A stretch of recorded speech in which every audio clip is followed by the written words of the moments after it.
It's Egil. It's another one of the stories of Dave the Cat and his adventures.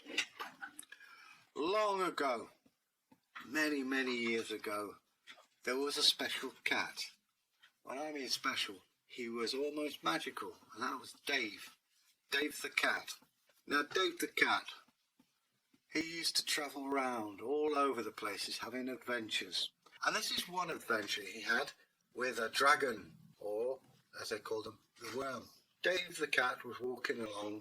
He had a bindle on his back, a stick, and a spotty handkerchief, in which he had some food, all his treasure, which wasn't a lot because he didn't need a lot. And he walked along with it over his shoulder. Dave, by the way, walked on his hind legs, had a beautiful black tail. He was a black pussy cat, except for a few white hairs. It looked like he got a hairy chest. He had beautiful green eyes and a little pink nose. And he walked along. He was a happy puss. Why not? He got no reason not to be unhappy. He liked his spotted hanky, his bindle. And what he'd do, he would fold it all up into like a little parcel, stick a stick through the end and carry it over his shoulder. It's a pussycat thing. And as he walked along, he heard the pigeons cooing in the trees, and he thought, I'd like to get me one of those, they're delicious. And as he heard the ravens cry, which was a sign from the gods, which is a good thing. And the road is not really like a road as we know it, it's more like a dirt track, dirt being the operative word, because poor old Dave had to sidestep because somebody had been driving cattle.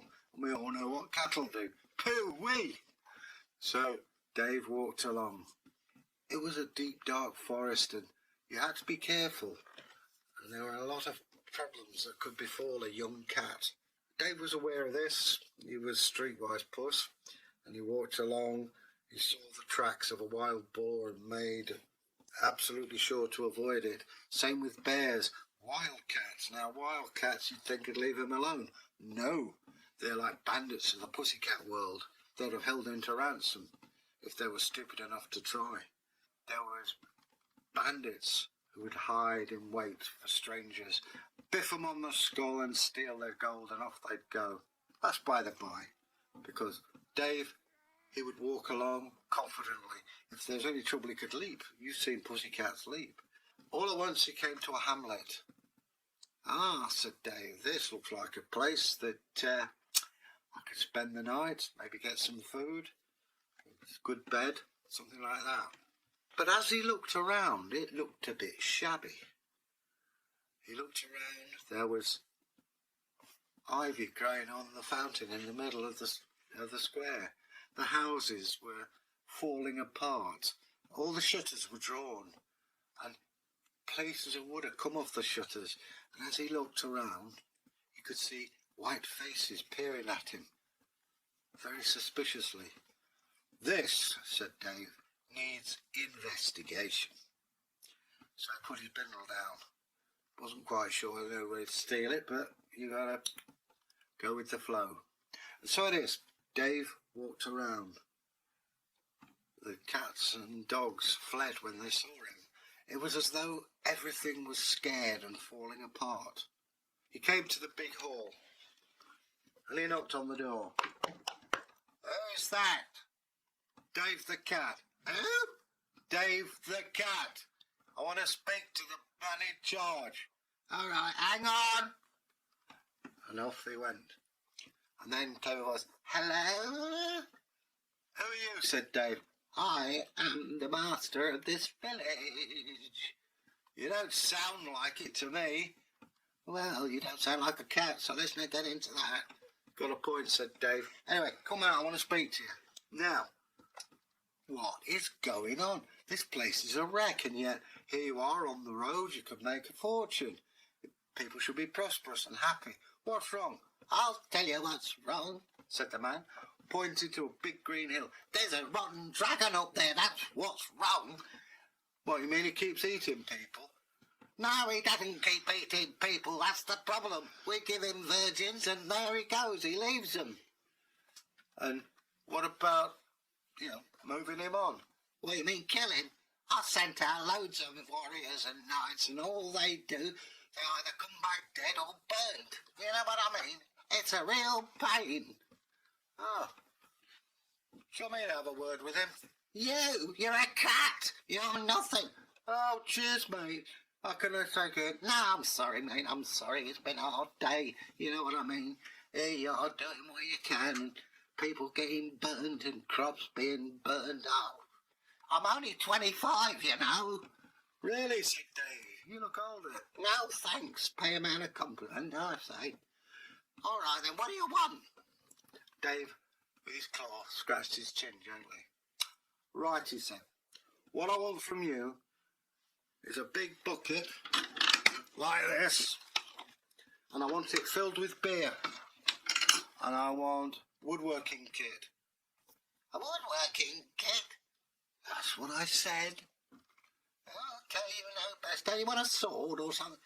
It's not done any of those other nights any good, has it? Nah, just me. And so it was. Dave was given a bed for the night, because it was getting late on, and he had a nice meal. He had some cream, and he thought, there could well be a nice billet, this. Early next morning, the sun rose. The cock crowed. Dave, oh, gosh. So off he went to the blacksmith, who told him to go to the woodworkers. I slipped up there, didn't I? He went to the carpenter, who gave him a set of tools. Went to the inn, got some beer. See you later, or not. Yeah, nice to see you too, Maya. Dave set off. It was a hot day. And the beer, he's not a beer drinker, is Dave. He's more a wine, maybe the odd brandy kind of cat. So off he went. And then he saw a cave. Put down the bucket. Put down the toolkit. And there was a dragon. And it was a big, fierce-looking dragon. I mean, any dragon's pretty big and fierce, you know what I'm saying? But this looked especially so. And it was snoozing. And as he snoozed, out came steam from his nostrils. Said Dave. The dragon, still asleep. Still the dragon said, "Oi, wake up!" The dragon, "What?" "Oh, God, they're sending me cats now," said the dragon. "What do you wear? What is your problem, matey?" "My problem? I ain't got a problem, mate," said Dave. "It's you. You keep burning stuff." "Well, I'll tell you for why. I'm an angry, angry dragon." "Why?" "I've got this awfully bad tooth at the back of my jaw." "Oh, yeah," said Dave. "I can fix that for you if you like." "Can you really?" "Yeah." "Will you tell them to stop sending me virgins? I'm a vegetarian. I don't eat meat." "What about the nights?" "Oh, well, they're just so annoying. Macho little people coming up and challenging me for this, for that and the other. And they're no good, you know. They just aren't any good." "Yeah, I know what you mean. They do tend to be a bit gobby, don't they?" "Yeah, I know. And here they come with their swords flashing and lances. And it's quite painful at times, but you have to play to the stereotypes. And so I burn their crops, hoping that they'll move on and leave me in peace. Oh, my tooth is killing me." "Let me see to that," said Dave. He walked over. "Here, you might want this first." "What's this?" "Oh, beer. I like a drink of beer every now and then, you know. Don't get much of it. Tell you what, drink it." There's the dragon. Dave went, found a pair of pliers. "Okay, have you finished it?" "Yes, I have. It's rather gone to my head." "Okay, open wide, mate." Dave put the pliers on the tooth. "This may hurt a little bit." "I say, that was rather spiteful, in a nice sort of way." "Yeah, well, let's leave this," he said. "Yeah, this is a family show." "Okay. Now then, here's the tooth," and he looked at it, and it was like a piece of burnt wood. Oh, I must say, it feels a lot better. Thank you. Now look, let's sort this out. Tell you what, you're a vegetarian, right? Yes. What if the villagers bring you, instead of virgins, I mean, it gets a bit samey, you know what I'm saying? Yeah. We'll bring you vegetables and fruit. Oh, delightful. and say 2 buckets of beer a day? That sounds rather attractive, doesn't it? Yes. Yes, well, and tell them not to keep sending me horrible little nights. I'm fed up of burning them, and they don't burn very well either. Yeah, I know what you mean, but if you're being friendly to them, I mean, that's payment for you defending the village against some of these ne'er-do-wells and vagabonds. Yes, I don't like vagabondage. Yes, yes, that's fine by me. Well, you know, get that little chap, what's his name, the mayor, and we'll have a chinwag, what say you? Yeah, okay, yeah. I'll come back, I'll bring some beer for you as well. Oh, splendid. Catch you later. Total pip. And off went Dave. And... Hello? It's me, Dave. No, I thought you would be dead by now. Sorry to disappoint you. Want you to come out. I've had a word with the dragon, and we've got a great thing. Oh, by the way, don't send any more virgins. We haven't got any. They've all gone now. Oh well, I knew it was a lively place. Anyway, you get some fruit and vegetables and 2 buckets of beer per day, and you've got a dragon that will protect you. Oh, that sounds attractive, yes. Might bring in the tourists as well, yes. Well, get out of that hall, come with me and bring some beer with you, and we'll have talks with the dragon. The reason he was so nasty was, A, he got a bad tooth, which I've pulled. B, he doesn't like knives. They irritate him, and I'll be with you on this. They irritate me. You know, I am the Lord of everything. Yeah, whatever, okay? I'm sorry about you losing all your virgins, mind you, know, but such is life. Yes, I know. Woof, woof, indeed. Come along, I'm Mavis. Yes, Alfred. I'm going out to see the dragon. Is that a euphemism? No, it's a dragon. Never mind. Oh, God, I could have married Ethelflaeda, but I had to settle for her. Come on, puss, puss. Don't, said Dave with his claw out, ever, in your wildest imaginations and dreamings, ever call me puss, puss. Okay? Pardon me for breathing. Never mind breathing, mate, just don't do it. Dave could get remarkably violent at times, but he keeps it under control. He's a good cat. On they went along the path. Dave had a bucket of beer in each hand, the mare, 2 big buckets, one of vegetables, one of fruit. And they came to the dragons. Oi!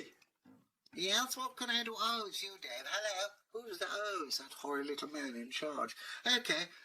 Here, we've got some beer for you and some fruit and veg. Oh, splendid. I could make muesli, couldn't I? Yeah? Well, yes, my cousin Aubrey, he's a very good muesli maker. He puts in cherries, you know. Really? Anyway, look, I don't know what your name is, Dragon. Oh, just call me Steve. Okay, Steve, look. I've got the man here, I've explained your part, and he's quite happy about it. Are you really? Yes. This pussycat speaks a lot of truth, you know. Really? Yeah. Okay. Does one have to sign an agreement? Let me just say this to you, Mayor. You break this agreement just once, and I will burn your village to a stump, and everybody in it. Do I make myself clear? Oh, and by the way, no more knights! They really get up my nose. Horrible creatures. Well, that's one reason we thought you'd make a good defender of the village. Yes, I suppose so. And so, a covenant was signed. And that village went on to be extremely prosperous. And they called it Drakelow. Now, near Derby is a village called Drakelow, home of the dragon. Now, I'm not suggesting that that is where Dave the cat was. But if you see a black pussy cat with a bindle and a few white hairs on his chest, treat him with respect. Treat all pussycats with respect, but that could well be Dave. So anyway, that's the story of Dave the cat. We shall have many more adventures with Dave as he comes across the world, and I hope you've enjoyed it. If you have, press the old subscription bar and bell. Maybe you'd like to leave us a comment. So after all, it's your channel as much as ours, and you can leave us a comment, or maybe you've got ideas and suggestions of your own. it does take us time. Poor Bragi's rushed off his feet. His tracksuit bottoms fairly glow with it. And we will get back to you. It does take time, so please, all I'm asking is you please be patient. And we will do that. So, that said, I hope you enjoyed the adventures of Dave. Till we meet again, stay safe and make the world a happier place. Bye.